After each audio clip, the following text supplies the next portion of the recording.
తిరుపతి ఘటన వెనుక కుట్రకోణం దాగి ఉందా? తొక్కిసలాట జరిగిన తీరుపై అనుమానాలు వ్యక్తమవుతున్నాయి. క్యూ లైన్లో అనారోగ్యంతో వృద్ధురాలు ఇబ్బంది పడింది. వృద్ధురాల్ని గుర్తించి గేట్ లోపల తీసుకొచ్చే ప్రయత్నం చేసింది సిబ్బంది. కొద్ది దూరం నుంచి కేకలు, అరుపులు. ఒక్కసారిగా ముందుకు నెట్టుకొచ్చారు భక్తులు. క్యూ లైన్లోని కొందరు కావాలని భక్తులను ప్రేరేపించారా? తొక్కిసలాటకు ఇద్దరు వ్యక్తులే కారణమంటూ భక్తులు ఆరోపిస్తున్నారు.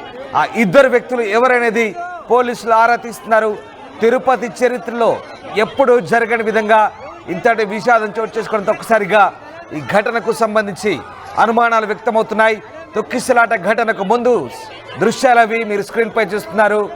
తిరుపతిలోని బైరాగి పట్టడే, రామానాయుడు స్కూల్, అలాగే విష్ణు నివాసం, మిగతా 6 ప్రాంతాలు, ఈ 2 ప్రాంతాలతో పాటు మిగతా 6 ప్రాంతాల్లో టోకెన్ జారీ ప్రక్రియకు అధికారులు ఏర్పాటు చేశారు. అయితే ముఖ్యంగా రామానాయుడు స్కూల్ అలాగే విష్ణు నివాసం ఈ 2 ప్రాంతాల్లో తొక్కిసలాట ఘటన చోటు చేసుకొని 6గురు మృతి చెందారు.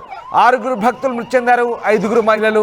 సో 6గురు మృతి వెనుక ఒక్కసారిగా తోపులాట, తొక్కిసలాట, టోకెన్ల జారీ జరుగుతుందేనేమంటూ భక్తులు ఆతృతకు గురయ్యారు. ఒక్కసారిగా తోపులాట చోటు చేసుకుంది. అయితే ఈ ఘటనకు సంబంధించి కుట్రకోణం దాగుందనే అనుమానాలు కూడా వ్యక్తమవుతున్నాయి.